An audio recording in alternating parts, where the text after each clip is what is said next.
June 4 കേരളത്തെ സംബന്ധിച്ചിടത്തോളം ഒരു ഗെയിം ചേഞ്ചർ ആയിരിക്കും. ഈ കേരള രാഷ്ട്രീയത്തിന്റെ കൃത്യമായിട്ടുള്ള ഒരു മാറ്റമായിരിക്കും. ബിജെപി നേതാവ് വയനാട് രാഹുൽ ഗാന്ധിക്ക് യാത്ര പറയാൻ വിട പറയാൻ ആൾക്കാർ തയ്യാറായിരിക്കുക. അവിടെ എല്ലാവരും പറയുന്നത് bye bye Rahul, welcome Modi എന്നാണ്. ഈ ബിജെപി നേതാവ് പ്രകാശ് ജാവ്ദേക്കറുമായി ഇ.പി. ജയരാജൻ കൂടിക്കാഴ്ച നടത്തുന്നത് നന്ദകുമാർ പറഞ്ഞു. ഇന്നിപ്പോൾ ഇ.പി. അത് സ്ഥിരീകരിച്ചിട്ടുണ്ട്, കൂടിക്കാഴ്ച നടത്തിയെന്ന് അദ്ദേഹം തന്നെ പറഞ്ഞു. ഇരു മുന്നണികളിലെയും പല പ്രമുഖരും, നിങ്ങളിപ്പോ ഒന്നോ രണ്ടോ പേരുകൾ മാത്രമാണ്, നിങ്ങളിപ്പോൾ സുധാകരൻ, ഇ.പി. ജയരാജൻ തുടങ്ങിയ പേരുകൾ മാത്രമാണ് കേട്ടിട്ടുള്ളത്. ഒരിക്കലും ബി.ജെ.പിയിൽ ചേരില്ല എന്ന് വിചാരിക്കുന്ന കക്ഷികളുടെ തലവന്മാർ വരെ പലതരത്തിലുള്ള ചർച്ചകൾ നടത്തിയിട്ടുണ്ട്.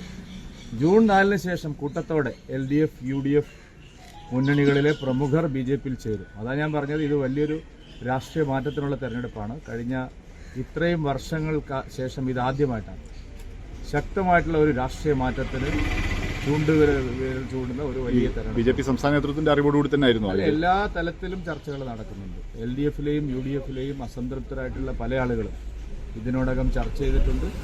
ഇനി ജൂൺ 4 കഴിയുമ്പോൾ നിങ്ങൾ എന്താ പറയുക, ഒരിക്കലും പ്രതീക്ഷിക്കാത്ത പല പേരുകളും ബി.ജെ.പിയോടൊപ്പം NDA യോടൊപ്പം ചേരുന്ന സ്ഥിതി വരും. ഈ നന്ദകുമാർ പറഞ്ഞിരിക്കുന്നത് ലാവ്ലിൻ ഉൾപ്പെടെ കേസ്